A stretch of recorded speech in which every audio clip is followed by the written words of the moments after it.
Baik, terima kasih Ibu Vijasari dari pengurus Indonesia Housekeeper Association BPD Bali.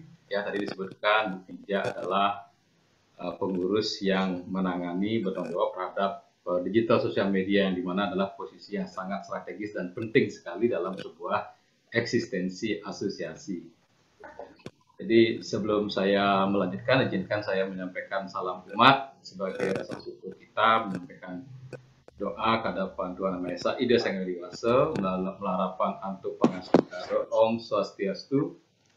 Om Assalamualaikum Swastiastu. warahmatullahi wabarakatuh. Salam sejahtera bagi kita semua. Namo Buddhaya, Shalom, salam kebajikan. Salam satu Ika. Ya, baik.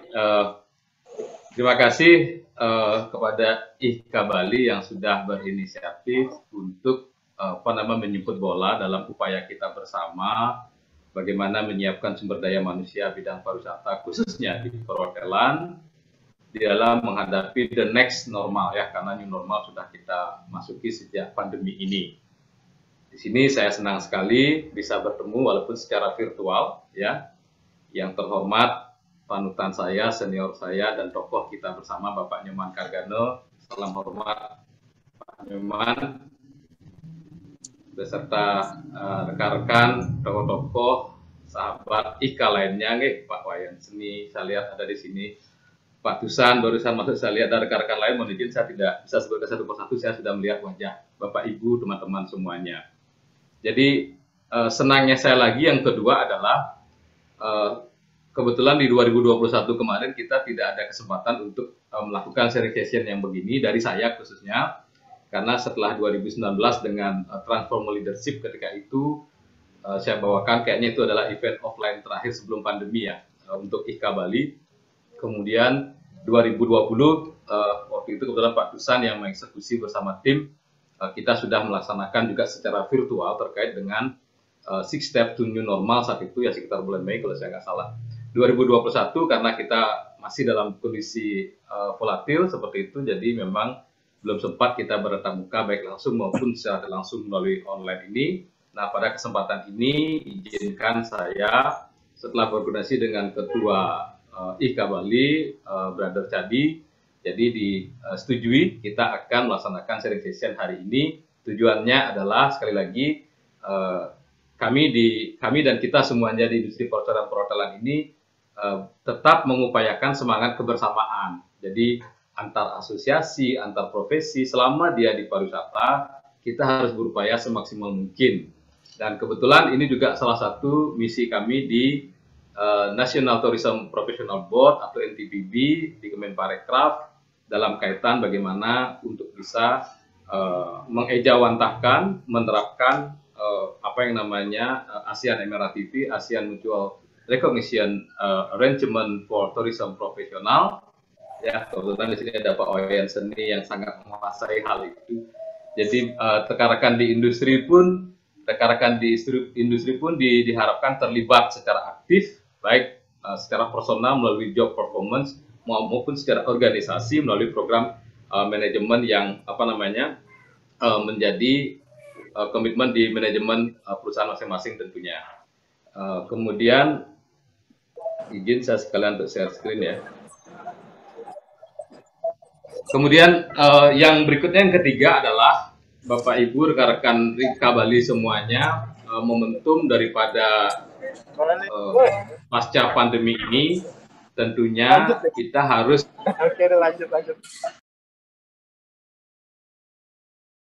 lebih siap. Sebagaimana topik kita bahwa kesiapan diri kita ini tidak lagi terbatas kepada CHSE, karena CHSE itu kan sudah 2 tahun ya, sudah lewat itu sebenarnya. Tetapi penguatannya harus diupayakan sesering mungkin, semaksimal mungkin, sehingga kita semuanya ini berada pada posisi yang benar-benar siap, yang disebut sebagai self readiness in new paradigm of tourism ini atau di hotel operation ini, supaya kita benar-benar bagaimana dalam masa transisi ini betul-betul mampu mengeksekusi hal-hal yang sifatnya exit and win strategi. Jadi yang saya akan sharing ini adalah berdasarkan pengamatan kita bersama sebenarnya selama 2 tahun pandemi ini, kemudian diadaptasikan dengan tren yang ada saat ini, sehingga diharapkan bisa menjadi suatu stimulus dan motivasi. Ya, tadi sudah dijelaskan oleh Bu Vija, profil saya, kebetulan memang selama kurang lebih mendekati 7 tahun ya, dari 2015 setelah berhenti sebagai GM, saya memang fokus di hospitality consultant, kemudian sambil jalan ternyata juga bisa beriringan dengan menjadi seorang pelatih atau trainer baik di Unang maupun menyelenggarakan secara mandiri. Nah, hospitality consultant mungkin ada yang masih asing dengan profesi itu ya, karena sebagian besar selama ini yang dikenal adalah hotel operator ataupun hotel management company. Kalau saya kebetulan memang di hospitality consultant. Di Swaha Hospitality Bali ini kami bergerak di bidang jasa konsultasi, memberikan advice, kemudian masukan-masukan, audit, kemudian review terhadap hotel operation yang kaitannya dengan general manager dan juga hotel owners. Nah, kemudian selaku anggota Dewan Nasional Tourism Professional Board di NTPB, memang kami mengawal program-program yang ada di Kemenparekraf kaitan dengan standar kompetensi berbasis kompetensi sesuai dengan standar ASEAN. Jadi ada 3 hal yang kami kawal di NTPB itu, yaitu menyangkut ASEAN Tourism Professional Recognition Registration System (ATPRS), kemudian juga ACC/STP (ASEAN Common Kompetensi Standar for Tourism Profesional), dan ketiga adalah CATC, yaitu kurikulum yang dilatihkan baik di dunia pendidikan maupun dunia pelatihan. Nah, dari sana sehingga kita ingin berkontribusi ya, baik saya selaku personal maupun secara organisasi dan asosiasi, kita ingin beriringan bahwa kita adalah memiliki situasi kondisi yang sama di masa pandemi kemarin dan ingin keluar. Maka saya mulai dari paparan ini dengan optimisme kita, ya, optimisme kita khususnya di Bali. Yang pertama, kita melihat beberapa maskapai airlines, international airlines sudah datang ke Bali dan beberapa segera menyusul dari sekian logo-logo airline yang saya tampilkan di slide ini. Kemudian data yang kebetulan saya absorb dari Dinas Pariwisata per 22 Maret ya, 3 hari yang lalu. Kebetulan modul ini saya buat 3 hari yang lalu karena kemarin sama 2 hari yang lalu saya cukup sibuk, jadi nggak sempat menyiapkan materi. Saya siapkan lebih awal. Data per 22 Maret itu sudah ada lebih dari 9.000 international passengers, jadi penumpang internasional yang di awalnya itu hanya 4 orang, 60 lebih.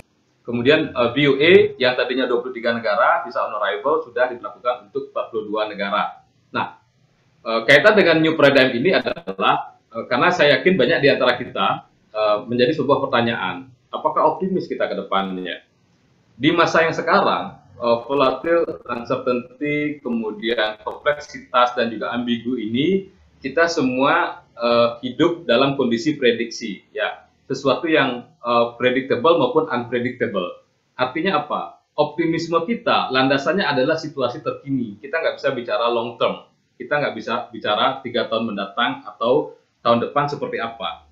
Yang paling bagus itu adalah semangat kita di era pandemi 2020 kemarin, agile and resiliency ini, ya, bagaimana kita lincah, bagaimana kita menunjukkan ketangguhan kita supaya kita selalu siap di dalam tentunya menghadapi hal-hal baru, termasuk juga menyongsong hal-hal yang akan menjadi kesuksesan kita bersama.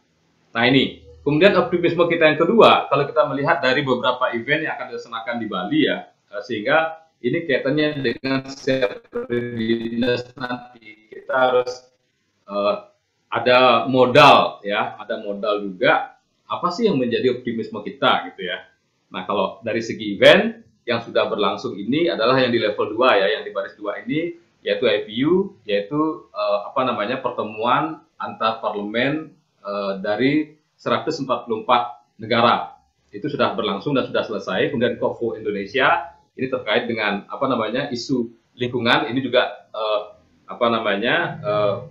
hari ini berakhir 25 Maret. Ini 2 event yang sedang berlangsung, dan event-event lainnya juga sedang berlangsung yang bersifat nasional. Nah, segera yang akan datang ini kan menyangkut Global Platform Disasters, kemudian WTD, kemudian World Tourism Day juga akan dilaksanakan di Bali secara internasional karena Indonesia menjadi host venue dan sudah tunjuk Bali. Kemudian G20 kita tahu sudah dari bulan November kemarin 2021 Indonesia sebagai ketua presidensi G20 ini sudah memulai aktivitas di beberapa kota dan main venue memang di Bali nantinya pada Oktober-November mendatang. Kemudian Global Conference yang lainnya juga akan dilaksanakan dan itu banyak lain lagi. Nah, sambil kita mengenal optimisme dari faktor eksternal ya.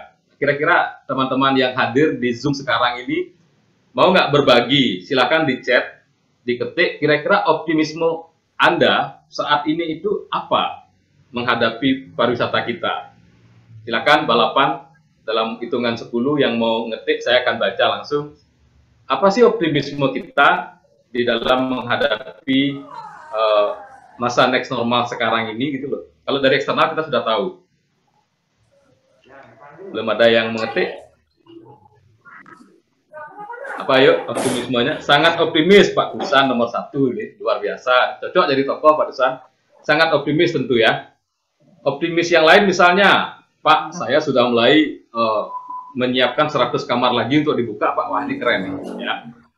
Optimisme lainnya, Pak saya sudah 3 kali memberikan pelatihan Pak. Harus optimis Pak Chandra. Sama-sama mendukung satu sama lain Ibu Emilia. Ya very good. Jadi minimal pada saat sekarang ini kita jangan lagi istilahnya itu saudara-saudara di Buleleng bilang mau boyo ya. Jangan lagi berpikir ya nggak sih gitu misalnya, sangat optimis, yakin Taksu Bali tidak akan sirna dari Cadi Pak Ketua. Selamat sore Pak Ketua.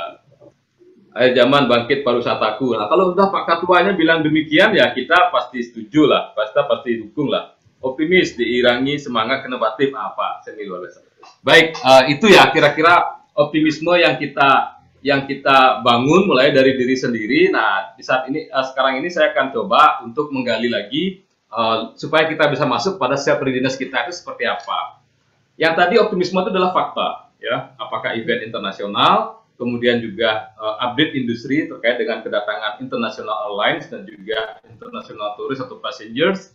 Nah, kalau kita melihat tren daripada keperusahaan secara internasional, ini bisa dicari buktinya di laman UNWTO ya. Jadi saya juga kalau menyampaikan data atau informasi itu nggak boleh salah.